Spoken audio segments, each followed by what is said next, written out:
I know it took us a couple months just to evaluate it. I think, I know everybody says their property is unique, but mine really was. It was.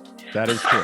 It's a petting zoo in Orange County. Yes. Like, I don't know any other petting zoos in Orange County. Right. In a historic district Yep. with 2 1800s buildings and Yes. 4 listings on the National Historic Register. So there's a lot of play there. Crazy. So although it took a lot of time, I think even for most people, you don't really know what things are worth. You have an idea, you can look at comps, but until you really get it done.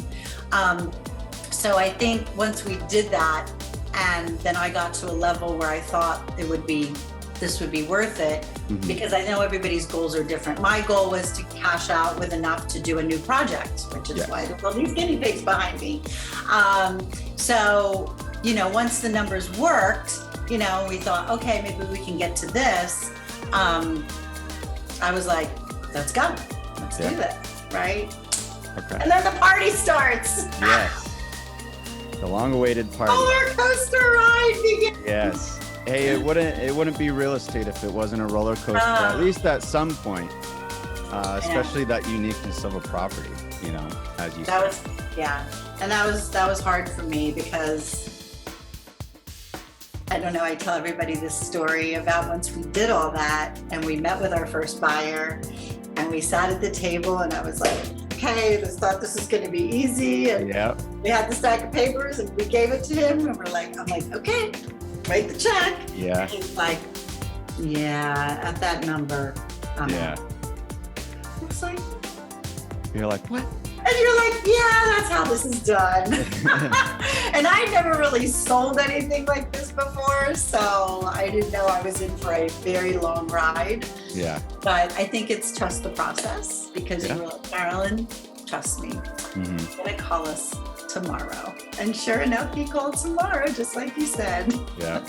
So I think knowing your business like you do is also brings people to a comfort level of, selling, because it's for someone like me that's not in the real estate business per se. I mean, you really need someone that you're comfortable with and they can walk you through the process and go, no, that's just how it's done. So.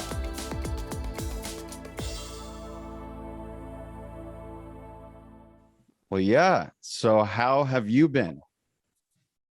I'm here. I'm here in Los Angeles. So thanks to you. Yeah. Awesome. Awesome. Well, this is Carolyn Franks, and she was a client of Sudman Agency. We sold her property / business. And so Carolyn, appreciate you being on. Just want to kind of go over a few questions and kind of go from there. So first, I was just curious, like when you first started really thinking about, selling the property as well as the business, kind of those first thoughts. I wanted to ask, why was it important to really dedicate the energy towards at least talking or even interviewing different real estate agents and different real estate companies to help get the property sold? Well, for me, like I'm sure for most people, when you think about selling, it's always like, eek, because change is good, but change is hard. Right. And I remember just wrestling with the idea of selling to begin with, because as you know, that property, it was 2 homes, was the coffee shop I was renting and the petting zoo. So it was a lot. It was a big property. And it also was kind of my identity. I mean, I was the zookeeper of this property. So to make that decision to sell something, I think is a big deal. And how it was posed to me, a friend of mine who I was talking to, he said, well, just look at it like an exercise. And I really think that is such great advice for anybody that's thinking about selling their property, because there's like no commitment, like you are committed, but you're kind of not. So I think that's where, when I approached you, and if you remember us sitting at my big farm table that day, I was remember. like, well, let's just talk it out. And I think that I mean, some people are like, yeah, we're selling my house, we're moving to wherever, I'm selling my business and we're moving on to something else. But I think for most people, it's a big decision. And so I think you were really great and instrumental when I said that to you, like, Tyler, let's just look at it like an exercise. Let's get it appraised. And I think it was just your attitude of meeting me on my level, which, I thought was, I really appreciated, because, most sales agents are like, they got the for sale sign in your yard before you even finish your sentence. But you were very methodical, like, okay, let's break this up. You have land, you have a business, let's get them both evaluated, and then we'll see where we're at. So I think that level of comfort for me with you made it easy. Okay. So. Yeah. Awesome. Excellent. So to kind of piggyback off that, how long, I kind of know, but want to ask anyway, how long did it actually take to really, again, kind of just take action and pull the trigger, for lack of better words, on selling the property and the business?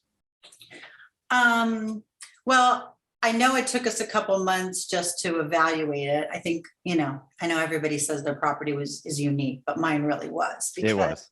That is true. It's a petting zoo in Orange County. Yes. Like, I don't know any other petting zoos in Orange County. Right. In a historic district with 2 1800s buildings and 4 listings on the National Historic Register. So there's a lot at play there. So although it took a lot of time, I think even for most people, you don't really know what things are worth. You have an idea, you can look at comps, but until you really get it done. So I think once we did that, and then I got to a level where I thought this would be worth it, because I know everybody's goals are different. My goal was to cash out with enough to do a new project, which is why there's all these guinea pigs behind me.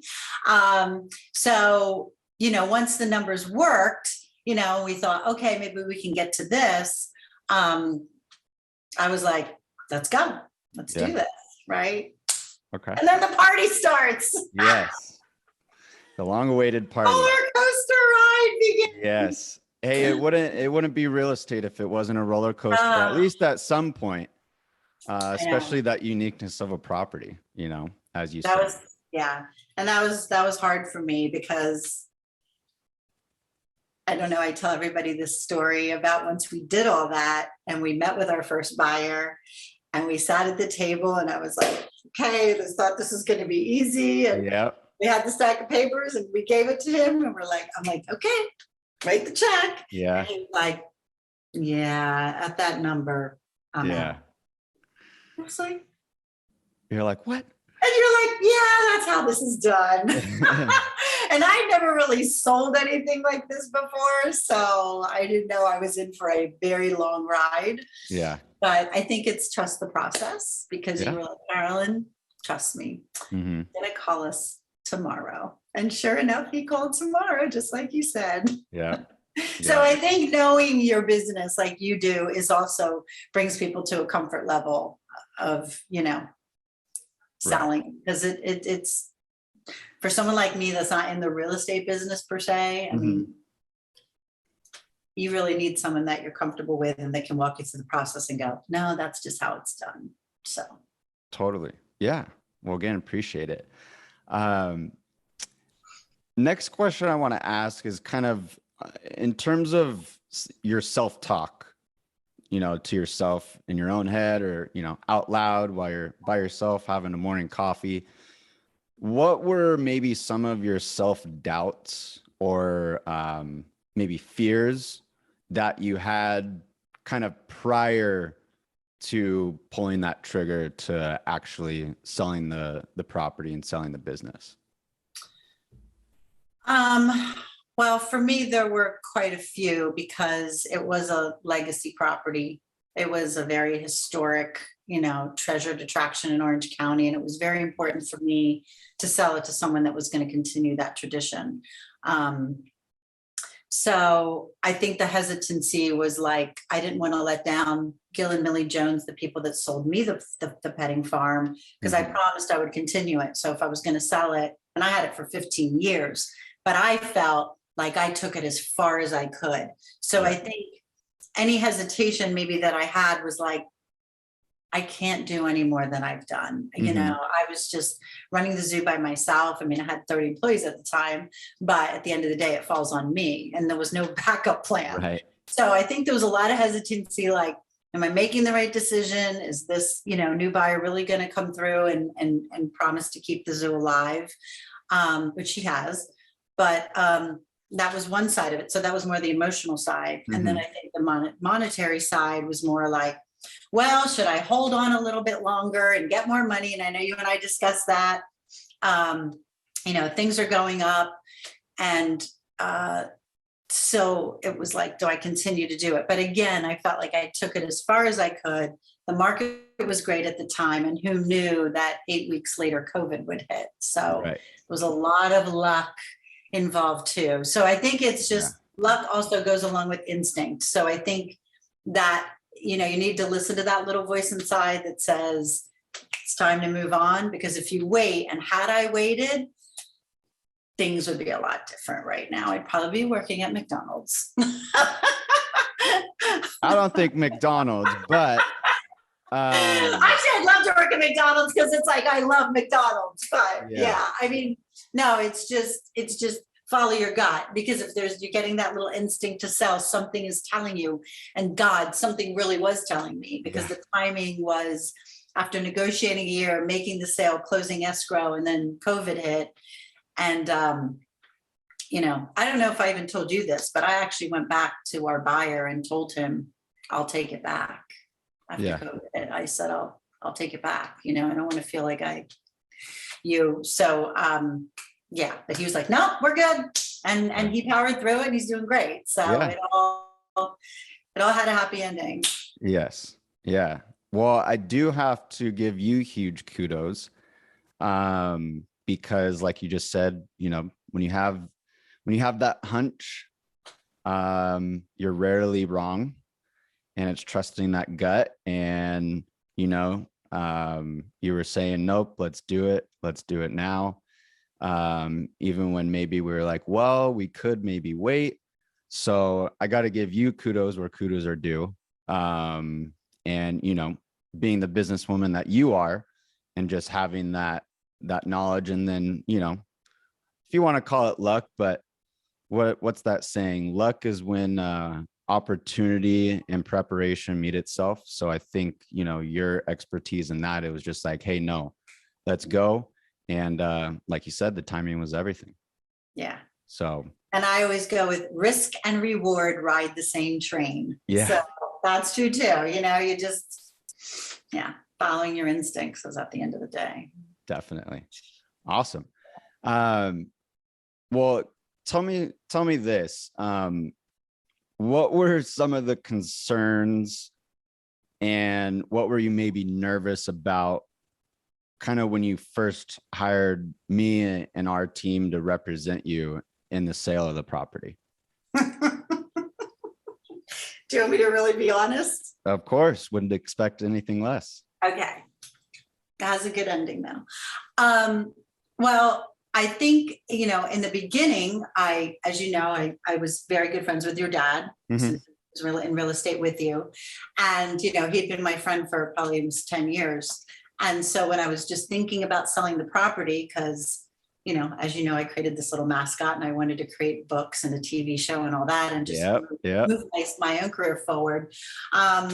And your dad was familiar with that. And I went to him and I said, you know, the only way I'm going to be able to do this and take my creative aspirations to the next level is to sell the zoo. I can't sell the zoo, you know, I can't keep the zoo and do this too. Right. Cute little Susie and Ryan. So when I talked to him about it, and I told him that my friend Tony said, let's just do this as an exercise. So there's not a lot of pressure and you can feel good about it.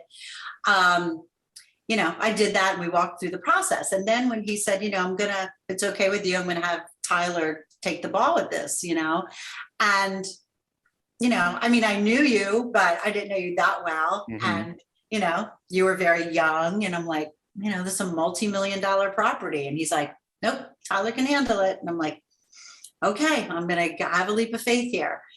And then when I met you, and you just floored me. I mean, you were just so on it, and direct and straight and honest and hardworking. And I'll never forget when we went up to the buyer's office, these very fancy offices in Fashion Island. And, you know, here I was, my little farm girl with Tyler. And we sat at that big table in that big conference room, and the buyer walks in, you know, in this multi-million-dollar office with his attorney. And I was like, oh my God, I'm dying right now. And you were a shark. I was so impressed with you, Tyler. I was just like, you didn't let them intimidate you. If anything, I felt like they were maybe intimidated by us. And it's a hard, real estate is a hard game, and especially when you're dealing with a large sale property. And so, yeah, I think it was at that moment that the proof is in the pudding, I guess is what I'm trying to say. And you just, despite your age and good looks, you're really, really good at what you do. And case in point, we sold that property for a great price. And, you know, it all ended up well, and the buyer's super happy with it, you know, and he's expanding on it and building it even better right now. And, you know, and it afforded me the opportunity to move on to do my thing here in Hollywood. So it's all worked out in the end, despite a pandemic. Yes. Well, thank you. I appreciate that. So another thing, kind of, I guess, what was the magnet, or the one thing that attracted you to hire us and our team over, you know, other real estate agents and teams? Because, you know, you're a great networker, you know, a buttload of people. And so kind of what was that magnet that was really like, okay, you know, attracted you to hire us and our team for that? You just know the market, you know, you guys know the market. I mean, I lived next door to your dad for 10 plus years, and I saw how hard he worked, you know.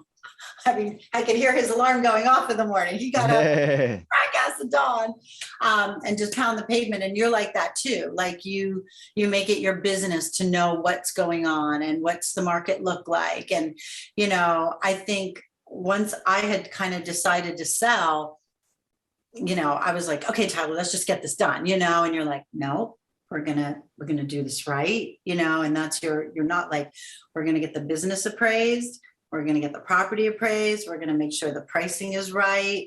You know, we have to take the right steps to get the best result. And I think your methodology is probably what really gave me a comfort level to do that. And I think at the end of the day, everybody just wants to feel like they made the right choice. Yeah. And so just your reassurance along the way. I mean, because, you know, we had a lot of things, you know, not go wrong, but when you're doing a big sale, there was a lot of twists and turns and and terms that I had. What's a clawback and what's a like, you know, all the legal jargon. Yeah, all the legal jargon. And it's just like, what is he asking for? And why do we do this? And so, yeah, I think you guys really dot your I's and cross your T's. And that really gave me an assurance that I was going to get the best price, you know, that I had found the right buyer. And I also think your ability even just to get along really great with people. I mean, you know, my buyer loved you and your team. He felt comfortable. And I think that's really important too, that, you know, that you bring a nice charisma on both sides of the coin that puts everybody at ease. And even, you know, with this underlying negotiation that's going on, we all know in the end what's going to end up fair, where he feels like he bought it at a fair price. I feel like I sold it at a fair price, and everybody's happy. So good. Well, thank you again. So to you specifically, you know, as the previous owner and as the seller of the property,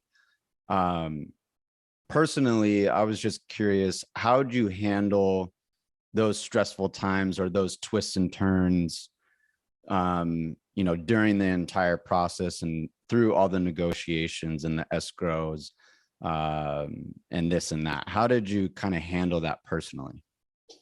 Vodka. That's one way. That's definitely one A way. lot of vodka. No, yeah, no, it was hard. It was really hard. You know, we negotiated that property, what, a year? It was like a Yeah. year. Yeah. Some year. 10 to 12 months. Yeah. Sounds about Yeah. right. So it was a lot of back and forth, and you know, I'm a tough girl, but I shed some tears because I was breaking down. Like, it was hard, like, you know, and there was like, well, he doesn't really want to do it this way. Can we do it this way? And just, it was a lot. It was a lot for someone that's never sold. I mean, I've sold, you know, a couple houses in the past, but it's residential, it's a sale. You know, this was very complicated. And I also, you know, emotionally, for me, I had 30 employees that were my family. That business Right. was a family Exactly. business to me. So emotionally making sure that my staff was taken care of. And, you know, I think I had made sure to talk to the buyer, and as did you, that no one was losing their jobs. Everything was going to stay the same. You know, none of us knew a pandemic was going to hit right around the corner, Right. but, you know, backing up when the sale happened in January of 2020, you know, it had been an emotional roller coaster, but I guess just, you know, at the end of the day, I trusted you. I knew, you know, and that's the most important thing, because I know other people sometimes hire realtors and, you know, and brokers, and they're just like, I don't know if this guy's really doing it for me, you know. And I never once said that. I always felt like you had my back, and you know, you and your dad, and you worked really hard for that, and so that gave me a comfort level that even though sometimes I questioned things, you were like, no, Carolyn, this is the way it's done, and that you weren't, you know, blowing smoke up my beep, that you really knew. I trusted you really knew that, yeah, this is how we do it. Yeah. Excellent. Love it. Love it. So now, kind of, what was one of, or a couple of things, if you want to mention, that came up that were kind of like the biggest surprises, during, you know, once we first officially opened escrow, on the sale, and kind of throughout? What were maybe one or two big surprises, and kind of how did you handle those? You know, whether it was a little complicated or whether it was in, you know, a positive, great manner. Kind of just curious, how'd you go about that personally? Well, I mean, I know, like, just in our case, because the sale was so big, and because it was, you know, a property and a business, there were a lot of change, a lot of things that were happening along the way. And, you know, everybody's always a little strapped for cash. And I know, especially when you're selling to a developer like we did, you know, cash flow is always an issue. They're robbing Peter to pay Paul, and then, you know, they have multiple projects going on. So I realized, you know, in the scheme of things, although the zoo to me was a big deal and a big sale, to a developer, I was a little microcosm. So, you know, just, I think changing the terms of the sale, the fact that I had to carry in the end was I think the biggest shocker to me. And, but I knew that if I didn't do that, I was going to lose the sale. And, so, you know, that was hard. And I think there was a couple other legality little things, the clawbacks, like we had to agree to certain terms in order for the bank to lend the money, and things I really wasn't comfortable with.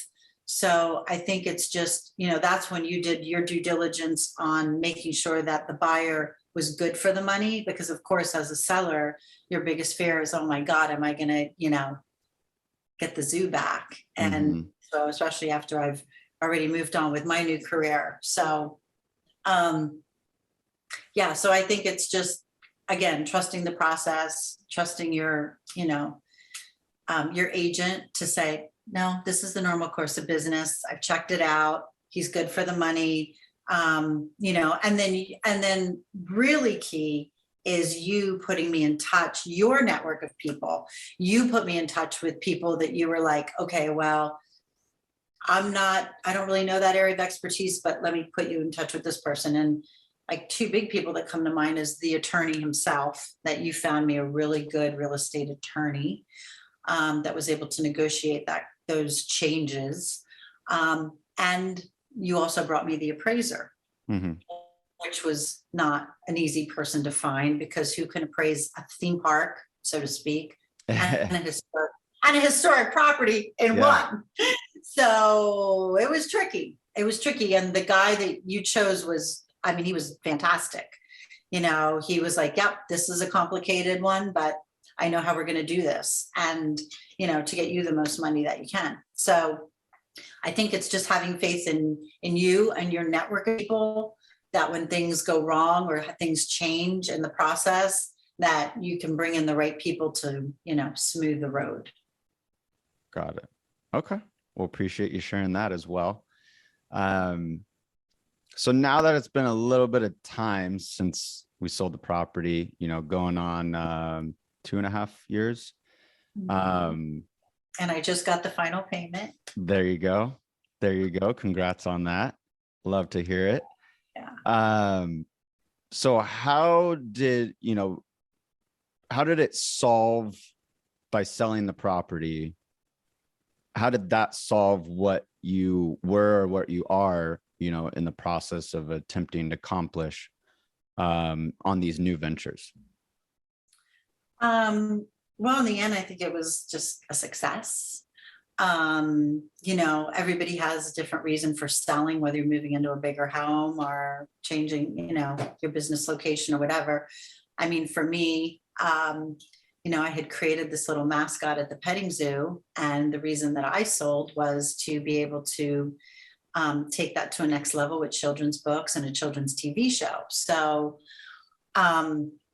for me, it just all worked out, because I took the money from that sale and have invested it now in animators and writers and illustrators and editors and a fantastic agent here in Hollywood, to be able to now take my career to the next level and, take Gilly Guinea Pig on the road.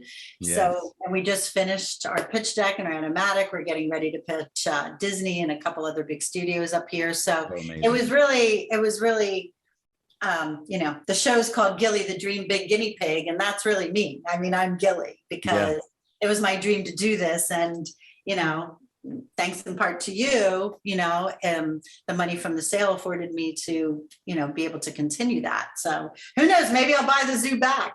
Yeah. Hey, never say never, right? You never know. Never say never.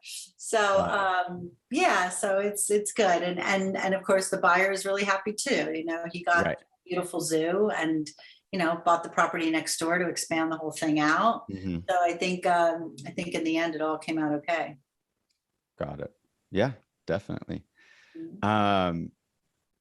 So in terms of kind of, if you were to jump back into that time machine, right? Zip back and talk to yourself, kind of before using our real estate services and in terms of selling the property, just curious kind of what you think that you'd tell yourself now, back then, kind of knowing what you know now. Trust the process, and I kind of did through it all. It was, I think that's just the biggest thing, because when you're dealing with an area nothing about, you think, oh, okay, I'm going to sell my house, I'm going to sell my business, I'm going to sell my commercial real estate, whatever. When you're not in that business and you have to trust someone to do it for you, you have to just go all in, because, it's not your field of expertise. And again, I think bringing that comfort level, I know I keep saying that, but it's true with you and your team. And that's what's really important, because I know even in my creative space, I have a great team that supports me, and you have a killer team that supports you. All of your, your staff, your appraiser, attorneys, we're all top notch. And so I think that gives you a level of comfort to keep moving forward. So I don't regret anything. I mean, honest to God, I think that I would have done everything exactly the same. Okay. So, yeah. Excellent. Yeah. So kind of a few more things to wrap up. Overall, just kind of what story would you tell someone if they were in a similar situation that you were in, and looking at selling their property or slash business, kind of what would you, or what would your story be to them? Well, I think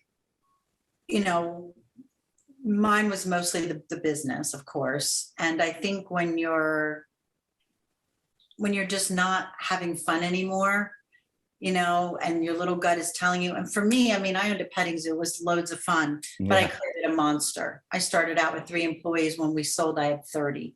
And when you get that big, it's not fun anymore. I don't get to be with my animals anymore. I'm putting out fires. I'm dealing with the city and permits and, Right. animal control and PETA. And like, it's not what I love. It was just, being a firefighter.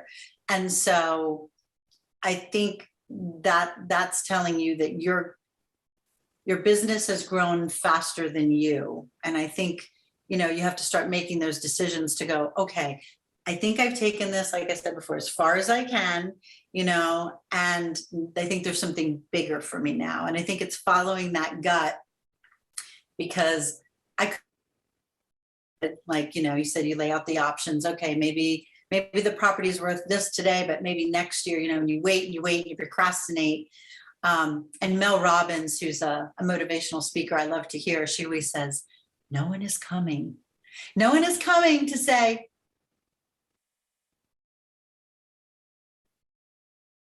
I think that's when you just have to pull the plug and say, okay, it's time to sell. I'm going to listen to that little voice inside me. I've taken time to move on.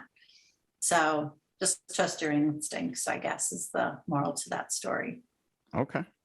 Awesome. Well, again, appreciate you sharing all of that. And lastly, just want to ask, is there anything else that you'd care to share or care to expand on in terms of your experience with us and my team in the whole process? Yeah, I know that your business is pretty much based on word of mouth, and which is why I'm here talking to you today. And just, for anybody out there that's considering Tyler, he knows what he's talking about, and you made the experience, really easy for me, even though I know it was hard, and you put in countless hours. You were always there to pick up the phone. You were there to answer every email. I know there were a lot of meetings with the buyer. It was a big sale, complicated sale. There were twists, turns, changes. So, I really appreciate your patience with it all. Because I know I'm an impatient person. I'm like, I just want it done already. Yeah, just to say thank you as well, because you make dreams happen too. Selling something means there's something bigger in store. So if you just keep your eyes on the prize, it happens. Excellent. Awesome. Well, again, thank you for today, but more so, for entrusting us to get the deal done and everything that you shared today. So we always wish you luck. I know we keep in touch from time to time with your new ventures and everything. So, we're excited for you in that, and glad we could kind of be one of the stepping stones along the way to get you to where you are. So we thank you very much for that. For sure. All right, Tyler. Thank you. All right. Thank you so much. We'll touch base soon. Okay, sounds Bye. good.